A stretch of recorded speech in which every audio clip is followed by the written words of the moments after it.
જામનગરમાં આમ આદમી પાર્ટીમાં મોટું ભંગાણ સર્જાયા પછી શહેર પ્રમુખ સહિતના તમામ હોદ્દેદારો ભાજપમાં જોડાયા।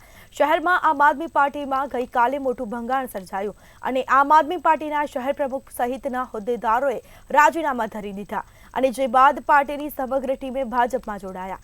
ત્યારે સમગ્ર કાર્યક્રમમાં ભાજપ પ્રમુખ, સાંસદ સભ્ય, ધારાસભ્ય સહિતના હોદ્દેદારો ઉપસ્થિત રહ્યા।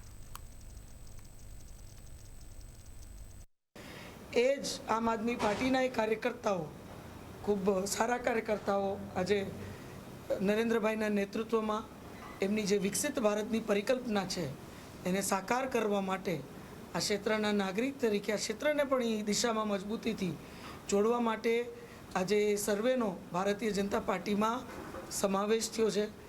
ઘણા કાર્યકર્તા એવા છે જેમની ઘર વાપસી પણ થઈ છે। ગઈકાલે આમ આદમી પાર્ટીમાંથી મારી સાથે 15થી 17 જે પદાધિકારીઓ હતા, જવાબદારી હતી, એવા લોકોએ અમે સામૂહિક રાજીનામા આપ્યા।